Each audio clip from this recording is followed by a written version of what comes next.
Salutations, shalom, bonjour, bonsoir. J'espère que tout le monde va bien. Alors aujourd'hui, j'aimerais partager avec vous une pensée, échanger quelques versets avec vous. J'aimerais le faire sur cette plateforme qui n'est pas ma chaîne, mais une plateforme d'information comme vous le savez. Et je vais donc prier. Seigneur, merci pour ta grâce, merci pour ton amour et ta bonté. Je prie que tu puisses nous donner d'être disposés dans ce temps dans lequel nous sommes, Seigneur, que tu puisses nous parler encore, Père, au nom de Yeshua. Merci pour ta présence encore qui nous précède et qui est en nous. Merci encore, Seigneur, de disposer nos pensées, Seigneur, comme tu l'as fait aux disciples du chemin d'Emmaüs. Puisses-tu ouvrir notre intelligence afin que nous puissions comprendre les Écritures, afin que nous puissions être plus à même encore de t'adorer et de te rendre gloire en toutes choses. Au nom puissant et précieux de notre Sauveur, Yahushua. Amen. Donc, gloire au Seigneur, comme je vous le disais, j'aimerais partager avec vous une pensée qui est dans mon cœur. Et sans plus tarder, nous voulons prendre la parole du Seigneur dans le livre d'Hébreux, au chapitre 9, à partir du verset 1. En effet, la première alliance avait donc des ordonnances du service sacré et le sanctuaire terrestre. Car on avait construit un premier tabernacle, appelé le lieu saint, dans lequel se trouvait le chandelier, ainsi que la table et l'exposition des pains. Et derrière le second voile était le tabernacle, appelé le Saint des Saints, ayant un encensoir d'or et l'arche de l'alliance, recouverte d'or de tous côtés, dans laquelle il y avait le vase d'or contenant la manne, et la verge d'Aaron qui avait fleuri, et les tablettes de l'alliance. Verset 5. Et au-dessus de l'arche, des chérubins de la gloire, couvrant de leur ombre le propitiatoire. Ce n'est pas le moment de parler sur ce sujet en détail. Or, ces choses étant ainsi préparées, les prêtres qui accomplissent le service sacré entrent en effet en tout temps dans le premier tabernacle. Mais seul le grand prêtre entre dans le second une fois par an, non sans du sang qu'il offre en sa faveur et en faveur des péchés du peuple commis dans l'ignorance. Verset 8. Le Saint-Esprit faisant connaître ceci, que le chemin des lieux saints n'était pas encore manifesté pendant que le premier tabernacle était encore debout. C'est une parabole pour le temps présent, pendant lequel on offre des dons et des sacrifices qui ne peuvent rendre parfait, sur le plan de la conscience, celui qui fait le service. On peut s'arrêter là. Ce passage, comme vous le connaissez, est très parlant, qui veut nous parler un peu de comment le temple était un peu disposé, et notamment les parties nommées le lieu saint et le saint des saints, ou le lieu très saint. Et dans la globalité, le verset qui nous intéresse, c'est vraiment le verset 8. Le Saint-Esprit faisant connaître ceci, que le chemin des lieux saints n'était pas encore manifesté pendant que le premier tabernacle était encore debout. Et on sait qu'historiquement, n'est-ce pas, lorsque le Seigneur est mort à la croix, Jean 19, chapitre 30, ou Yohanan 19, chapitre 30, la Bible dit qu'à sa mort, n'est-ce pas, le temple s'est déchiré de haut en bas. Et le voile plutôt du temple s'est déchiré de haut en bas. Et le voile dont il est question, c'est vraiment le voile qui séparait le lieu saint et le saint des saints, qui donc a donné accès, n'est-ce pas, à tous ceux qui croient au nom du Fils d'Élohim, à sa présence pleine, n'est-ce pas, au lieu très saint. Et en relatant tout ce qu'il a relaté à partir du verset 1, l'auteur aux Hébreux nous dit que par là, l'Esprit nous montrait que le chemin n'était pas encore ouvert, n'était pas encore manifesté. On ne le voyait pas encore tant que le premier tabernacle était encore debout. Donc la mort du Seigneur a permis que le premier tabernacle, physiquement, n'est-ce pas, ou bien en esprit, n'est-ce pas, soit, en fait, pas brisé, mais du moins qu'on passe à autre chose, qu'on passe à un second, n'est-ce pas, tabernacle qui est rien d'autre que notre corps physique, n'est-ce pas, comme vous le savez, que nous sommes le temple du Saint-Esprit. Donc nous sommes des tabernacles. Et ça, c'est le côté historique, le côté qu'on connaît, c'est l'enseignement qu'on a reconnu comme certain, n'est-ce pas? Maintenant, j'aimerais aller dans un autre plan, sur ce même passage toujours, en détaillant un tout petit peu d'abord le tabernacle. Comme vous le savez, le tabernacle est l'habitation d'Élohim en esprit. Nous sommes, nous, n'est-ce pas, aujourd'hui l'habitation d'Élohim en esprit. Et le tabernacle, c'était cela, c'était là où la présence du Seigneur était, n'est-ce pas, un tabernacle ou un temple qui pouvait, n'est-ce pas, se mouvoir, qui pouvait bouger. Lorsque les enfants d'Israël, n'est-ce pas, allaient d'une ville à une autre, eh ben, le tabernacle était transporté aussi de cette même ville à une autre ville. D'accord? Il y avait des personnes dédiées pour le faire, notamment des Lévites qui pouvaient, eux, porter, n'est-ce pas, le tabernacle ici et là et l'amener d'un endroit A à un endroit B. Donc le tabernacle était le lieu dans lequel la présence du Seigneur résidait, n'est-ce pas? Et puis qui allait de lieu en lieu. Maintenant, si on va encore plus dans le détail un tout petit peu, ici l'auteur dit le premier tabernacle. Maintenant, quel est le premier tabernacle dans la Bible? Si le mot tabernacle a pour définition l'habitation d'Élohim en esprit, l'habitation du Saint-Esprit, n'est-ce pas? Là où le Saint-Esprit peut habiter, alors le premier tabernacle que nous voit dans la parole, eh ben, ce n'est rien d'autre que, n'est-ce pas, qu'Adam, qui, n'est-ce pas, la Bible dit que lorsqu'il fut créé, comme vous le savez, eh ben, le Seigneur, n'est-ce pas, va souffler dans ses narines un souffle de vie, et n'est-ce pas, son âme devint une âme vivante. Donc il va souffler le roi, n'est-ce pas, il va souffler, et ce souffle-là va donner la vie, le souffle de vie, l'esprit de vie, n'est-ce pas, va rentrer dans Adam, et Adam va être une âme vivante. Et par là, à partir de là, on comprend que Adam est le premier tabernacle, n'est-ce pas? Il est le premier tabernacle. Et d'ailleurs, même je crois dans Bereshit chapitre 6, là-bas, Genèse chapitre 6, lorsque les hommes, n'est-ce pas, vont aller de mal en pis, n'est-ce pas, être même jusqu'à être ingénieux au mal, eh ben, le Seigneur va dire que mon esprit n'habitera pas à toujours dans l'homme, n'est-ce pas? Donc ça veut dire qu'avant cela, l'esprit du Seigneur habitait dans l'homme. Donc avant cela, l'homme était le tabernacle du Seigneur, n'est-ce pas? Donc le premier tabernacle, on peut aussi le comprendre ainsi en disant que le premier Adam. Alors si je reformule le verset 8 du chapitre 9 d'Hébreux, ça nous dit que le Saint-Esprit faisait connaître ceci, que le chemin des lieux saints n'était pas encore manifesté pendant que le premier Adam, n'est-ce pas, était encore debout. Ah, en disant le premier Adam, ça commence déjà à nous parler un tout petit peu. On comprend par là donc que tant que le premier Adam est debout, donc le chemin, n'est-ce pas, du Saint des Saints, ou le Saint des Saints lui-même n'est pas encore manifesté, parce que le premier Adam demeure debout. Le premier Adam, le premier homme. D'accord? 1 Corinthiens 15, d'abord, va nous parler, n'est-ce pas, des deux types d'Adam, en disant que le premier vient, et ensuite le second, en parlant du Mashiach lui-même, qui est le second Adam, n'est-ce pas? Et on peut aussi le comprendre en disant que tant que le premier Adam, donc l'homme adamique, n'est-ce pas, reste debout, le chemin du lieu très saint n'est pas encore ouvert. Aujourd'hui, dans notre propre vie, on peut aussi le dire que tant que en nous, le premier Adam demeure, reste encore debout, le chemin du lieu très saint n'est pas encore ouvert. Il n'est pas encore manifesté. On ne le voit pas encore. Or, nous sommes appelés, n'est-ce pas, à refléter la gloire d'Élohim. Le livre de Corinthiens là-bas nous dit que nous tous nous regardons à travers ce miroir, n'est-ce pas, et nous sommes transformés, n'est-ce pas, en l'image de ce que nous voyons dans le miroir, de gloire en gloire, par l'Esprit du Seigneur. Donc le Seigneur, n'est-ce pas, a prévu, n'est-ce pas, de pouvoir nous transformer, de pouvoir nous régénérer, n'est-ce pas? Mais pour cela, il faut que le premier Adam, que le premier tabernacle, n'est-ce pas, ne soit plus encore debout. Nous voulons prendre un autre passage qui va encore confirmer, sinon étayer encore ce que nous disons. Nous sommes dans le livre d'Éphésiens et chapitre 4, je crois. Hop. Chapitre 4, voilà, à partir du verset 20. Mais vous, ce n'est pas ainsi que vous avez appris le Mashiach, si toutefois vous l'avez entendu et vous avez été instruit par lui, conformément à la vérité qui est en Yahushua. Verset 22. À vous dépouiller pour ce qui est de votre conduite précédente, du vieil être humain qui se corrompt selon les désirs de la séduction. Verset 23. À vous laisser renouveler par l'esprit dans votre pensée. Et verset 24.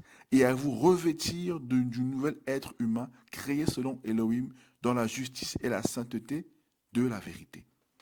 Ici, l'apôtre Paul va dire que vous avez, n'est-ce pas, appris, vous qui avez reçu Yahushua, à vous dépouiller de votre ancienne conduite et du vieil être humain.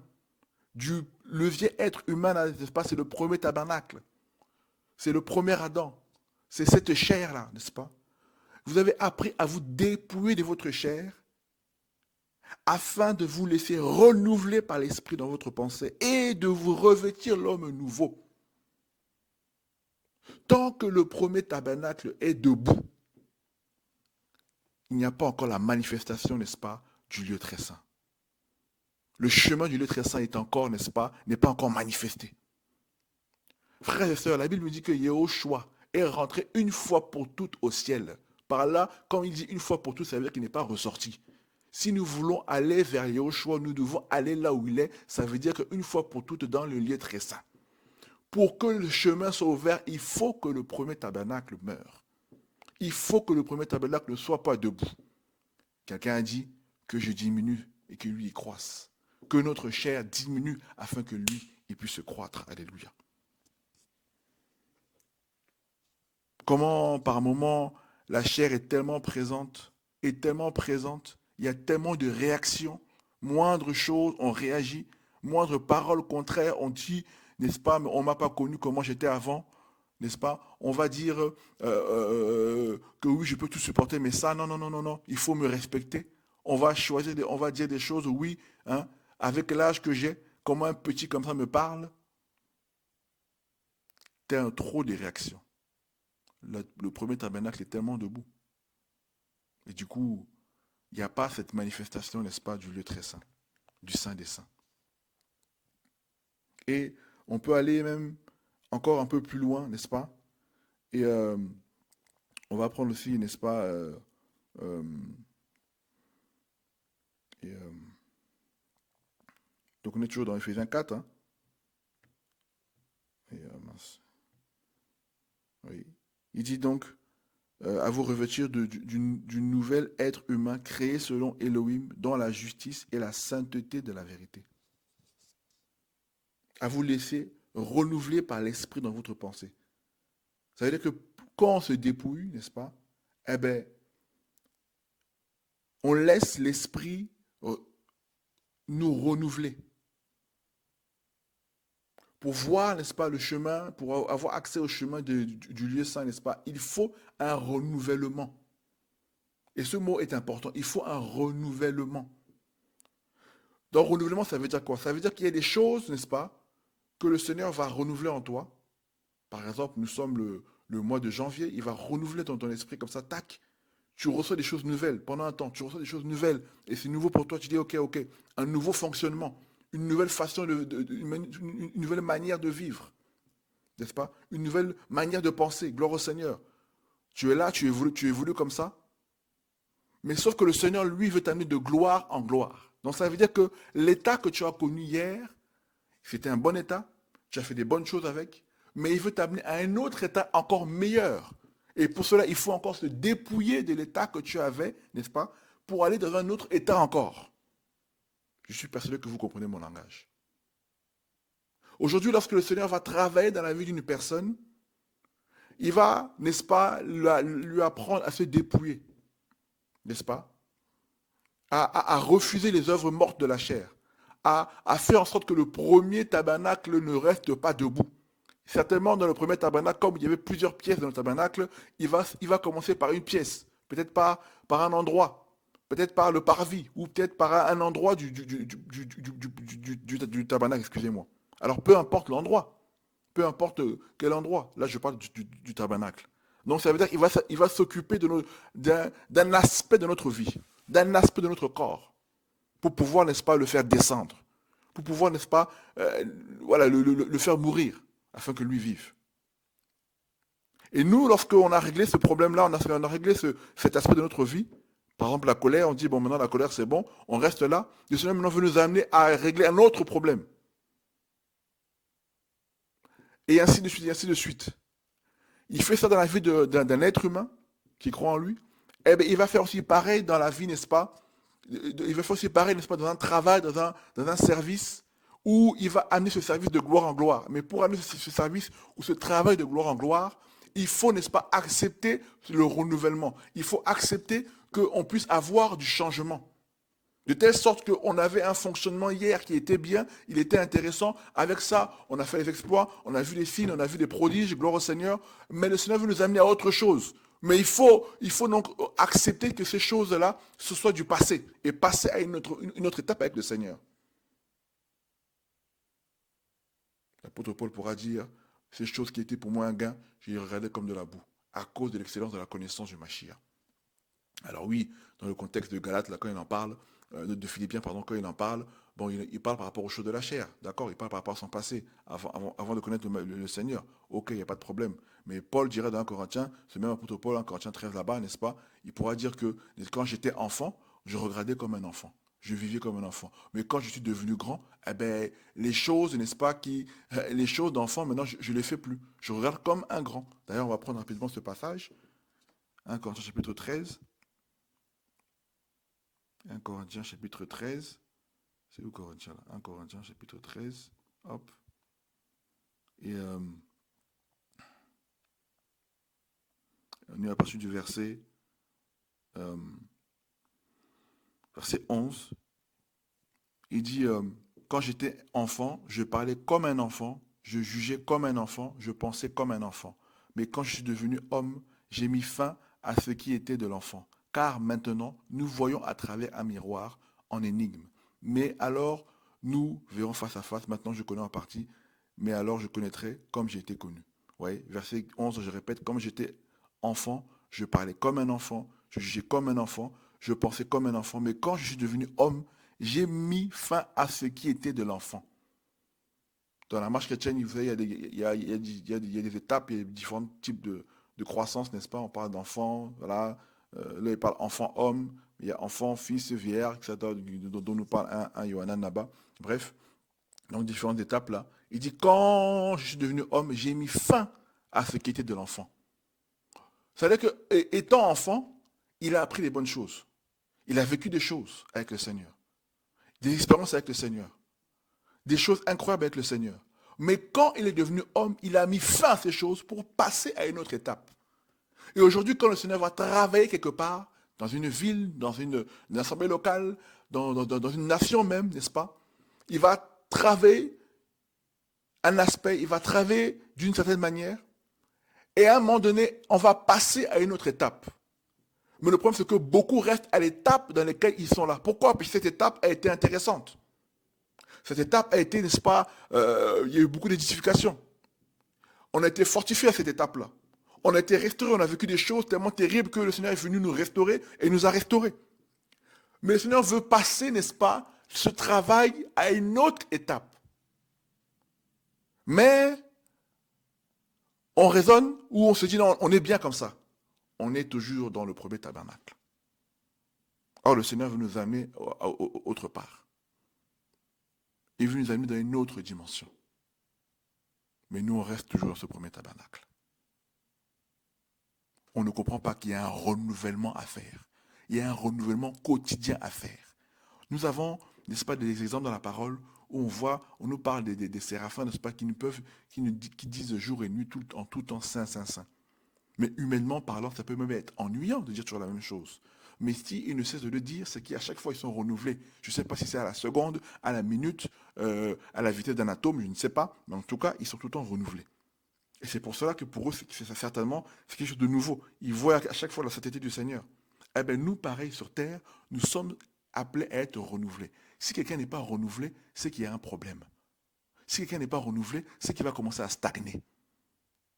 Dans la Bible, quand on voit de l'eau qui stagne, ce sont des malades qui étaient autour de la piscine. Et la Bible dit qu'ils attendaient que l'ange vienne agiter l'eau, et le premier qui tombait dans l'eau était guéri. Quand l'eau est agitée, c'est là où il y a ce renouvellement-là. Le renouvellement, vous voyez, c'est comme un rouleau. Un rouleau, on te met à l'intérieur, tu es renouvelé, tu sors, tu es neuf. Mais après, il y a encore un autre renouvellement. Et pour que cet autre renouvellement vienne, il faut accepter d'abandonner les choses qu'on a faites hier, qui pouvaient être bonnes, mais on passe à une autre étape. N'est-ce pas? Hébreux chapitre 9, là-bas, quand il nous parle encore de ça, après il nous parle du temps de la réformation, n'est-ce pas? Et on reprend Hébreux chapitre 9, nous sommes arrêtés au verset 9, et on peut continuer au verset 10, on fait 9, 10, c'est une parabole pour le temps présent, pendant lequel on offre des dons et des sacrifices qui ne peuvent rendre parfait sur le plan de la conscience celui qui fait le service. Ce sont seulement des ordonnances charnelles portant sur des aliments, des boissons et divers lavages effectués au moyen de l'eau et imposés jusqu'au temps de la Réformation. Oui, jusqu'au temps de la Réformation. Il y a des temps de réformation que le Seigneur va imposer à l'Ecclésia, n'est-ce pas? Que le Seigneur va t'imposer à toi qui m'écoutes, mon frère, ma soeur. Que le Seigneur va aussi imposer à un travail, à une œuvre, n'est-ce pas? À une nation qui est en train d'être renouvelée par la parole du Seigneur. Nous sommes, n'est-ce pas, ici, là, on peut parler du Cameroun, on peut parler d'autres nations, parler un tout petit peu du Cameroun, où le Seigneur est en train de renouveler, n'est-ce pas, son peuple, où il est en train de régénérer son peuple. Mais à un moment donné, le Seigneur veut aussi passer à une autre étape, laquelle c'est lui qui le sait. Mais les choses qu'on a fait, qu'on a vues, qu'on a vécues, qui étaient bonnes, gloire au Seigneur. Maintenant, il y a des choses encore nouvelles que le Seigneur veut encore communiquer à son peuple, donner à son peuple. Regardez comment, si on regarde l'histoire de l'Église, depuis la création et ensuite sa chute, à quand le péché a commencé à rentrer à fond. Quand je dis la chute, façon de parler, c'est-à-dire que je veux dire que comment le péché est rentré à fond dans l'Église physique, mais je sais que le Seigneur a toujours son reste. Donc, tout au long de l'histoire de l'Église, le Seigneur a toujours eu son reste parce que il est un Elohim de reste toujours. Et vous voyez comment, quand l'Église n'est-ce pas, physique, est tombée dans toute forme de dépravation, n'est-ce pas, toute forme de mauvais enseignements, des enseignements tirés de l'enfer, n'est-ce pas, qu'ils ont embrassés, eh bien, le Seigneur a fait ce travail de restauration, n'est-ce pas, de restauration de l'Église. Comment? À travers la parole, en restaurant ou bien en régénérant l'esprit, n'est-ce pas, de beaucoup de ses serviteurs qui ont eu, n'est-ce pas, l'éclairage sur la parole, l'éclairage sur des passages bibliques, sur des vérités bibliques. Oui, en parlant, en commençant, n'est-ce pas, par les Luther, etc., qui vont commencer à voir que le juste vivra par la foi, notamment, et puis ainsi de suite. À chaque fois, il y a eu des réveils comme ça, et ces réveils, à chaque fois, ont mis en exergue, voilà, mis en avant des vérités bibliques, à chaque fois, pour renouveler son peuple. Le Seigneur a pu directement tout donner d'un coup, paf, tout à Luther, mais il a donné petit à petit. Il y a eu plusieurs réveils, petit à petit. Ça veut dire que ceux qui ont vécu ces réveils-là, notamment, je prends l'exemple de nos frères qui ont vécu le réveil à Azusa Street, à Los Angeles, là-bas, où le Seigneur va réveiller, n'est-ce pas, tous les dons spirituels, de parler en langue, il y avait énormément de guérisons, etc. C'était incroyable. Il y avait une ferveur d'esprit terrible.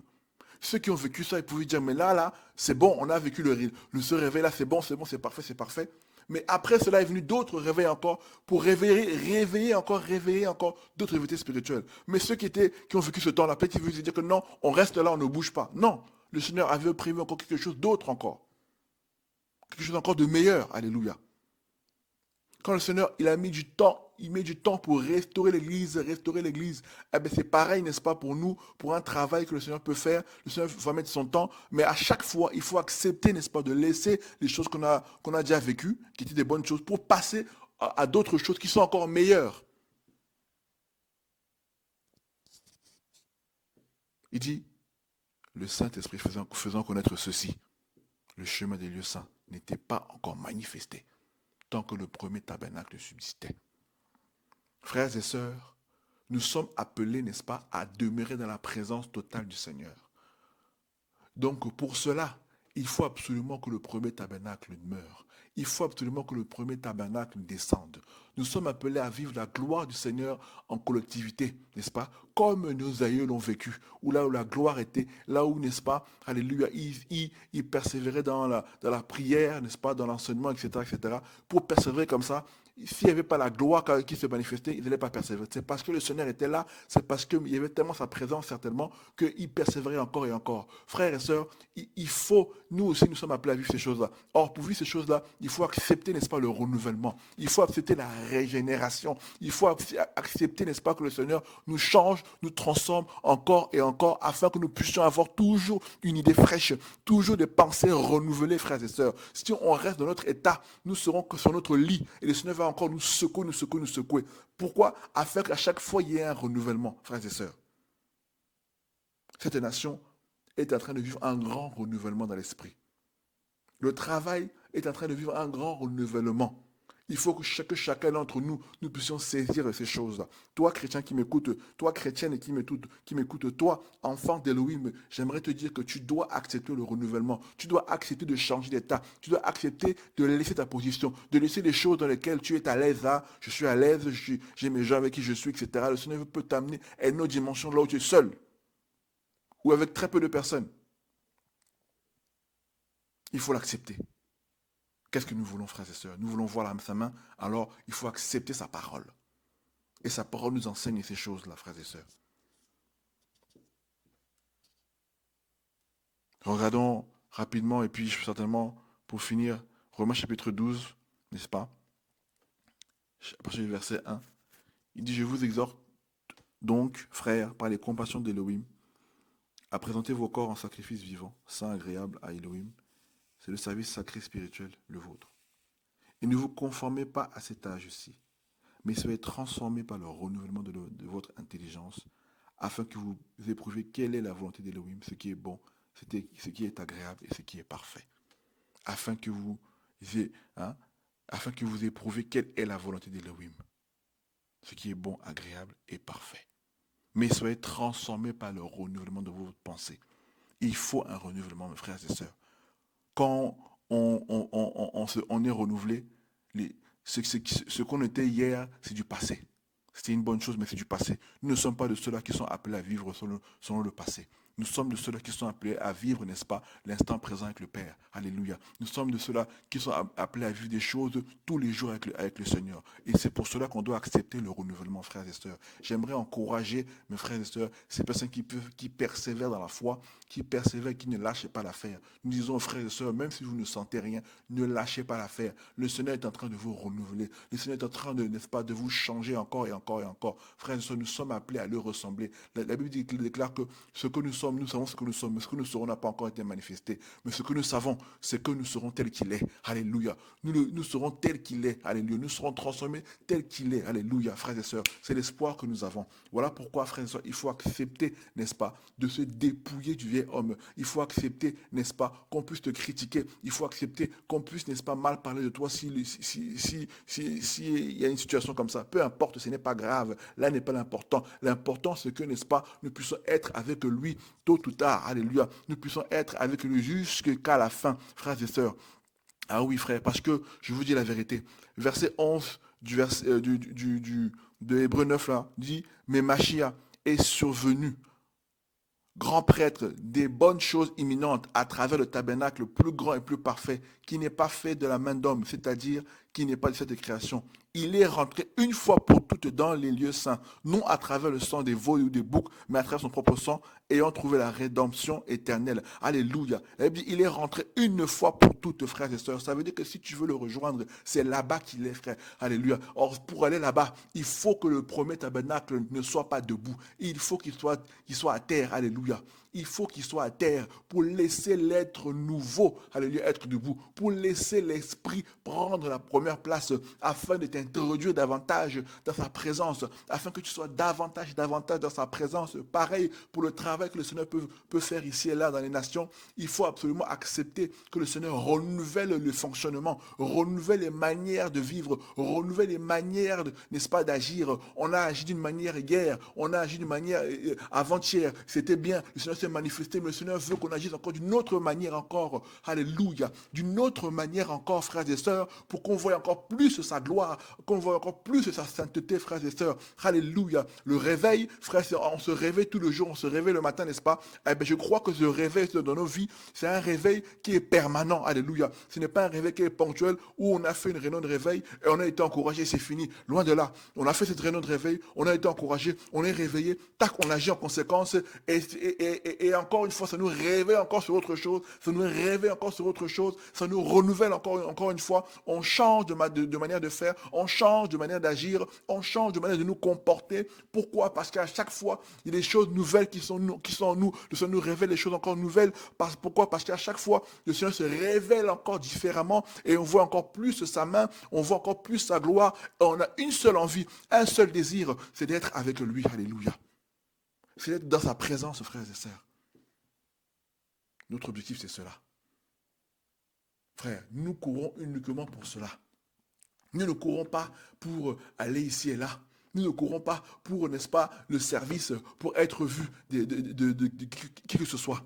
Le premier tabernacle, on le voit.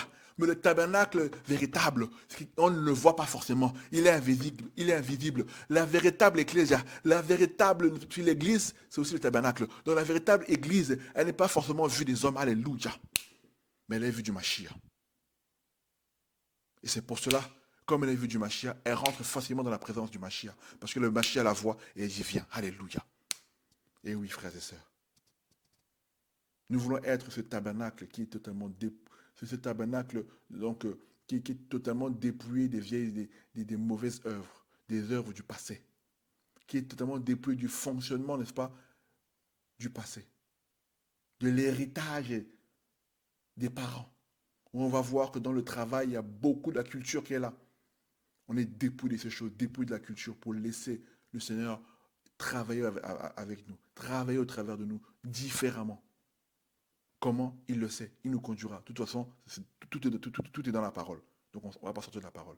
Mais d'une manière différente. Que le Seigneur davantage puisse nous renouveler, te renouveler, toi qui m'écoutes, me renouveler, moi qui parle. Sans le renouvellement, mes amis, nous sommes des cadavres. Nous sommes morts. Il n'y a plus rien. C'est l'ennui, c'est la galère. Mais avec Yahushua, quand il nous renouvelle, c'est une vie nouvelle. Tout est nouveau, alléluia. Tout est nouveau. Comment se fait-il qu'on arrive à persévérer dans la marche chrétienne pendant tant d'années et on n'est pas lassé? Essaie de penser toutes les heures de prière que tu as pu faire depuis que tu es converti. Peut-être que ça fait des jours et des jours, peut-être que ça fait des mois et des mois si on cumule tout de prière. Peut-être que ça fait des années si on cumule tout de prière. Mais tu n'es pas lassé. Si ici Yahweh ne te renouvelle pas, ce ne sera pas possible. Alléluia. Dans sa présence, c'est là où nous voulons être. Dans sa présence, c'est là où nous devons être, frères et sœurs. Acceptons ce renouvellement. Acceptons d'abandonner les choses qui hier étaient des bonnes choses. Pour le Seigneur, par le Seigneur, bien évidemment. Attention, pas charnellement. Frères et sœurs, que le Seigneur nous encourage, que le Seigneur nous garde encore. La marche est encore longue, mais nous savons avec nous le plus grand, le plus fort, n'est-ce pas? C'est le grand vainqueur, celui-ci qui jamais, à jamais ne peut perdre. Celui-ci qui jamais, à jamais, n'est-ce pas? Alléluia, ne nous abandonne. Dans le contrat que nous avons avec lui, il n'y a pas le mot abandon, il n'y a pas le mot défaite. Alléluia. Nous sommes de ceux-là, n'est-ce pas, qui ne se retirent pas pour se perdre, mais de ceux-là qui ont la foi pour, alléluia, aller jusqu'au bout. Nous sommes des jusqu'au boutistes. Jusqu'au bout, nous allons aller, nous allons persévérer, alléluia, par son esprit nous sanctifier, davantage nous mettre à part, selon lui, par lui et en lui, frères et sœurs. Mais bien aimés, nous sommes de ceux-là qui ne vont pas lâcher l'affaire parce qu'on a un objectif et cet objectif doit être atteint, n'est-ce pas? Oui, on a des tâches à faire sur terre, mais alléluia, la priorité c'est d'être avec lui. La priorité c'est d'être environné de lui, frères et sœurs. La priorité, n'est-ce pas, c'est d'être, n'est-ce pas, renouvelé par lui. La priorité, excusez-moi, c'est d'être de ceux-là qui sont des adorateurs.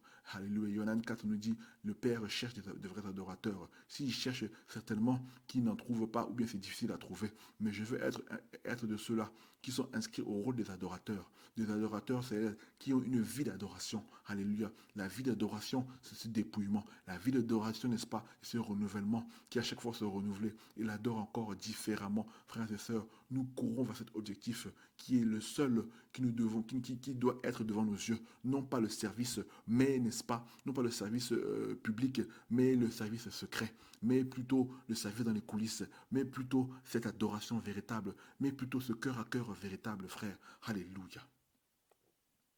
Frères et sœurs, je vous salue au nom puissant de Yahushua. Soyons tous encouragés. Le Seigneur revient bientôt. Demeurons en prière. Les nations en ont besoin. L'Afrique en a besoin. L'Amérique en a besoin, n'est-ce pas? L'Asie en a besoin. L'Europe a besoin de la prière. Nous avons besoin de prier pour, n'est-ce pas, les nations au nom de Yahushua. Que le Seigneur garde, n'est-ce pas, nos cœurs, que garde nos consciences au nom de Yeshua. Car il revient très bientôt, frère. Préparons-nous. Alléluia. Au nom de Yahushua. Bon courage. Amen.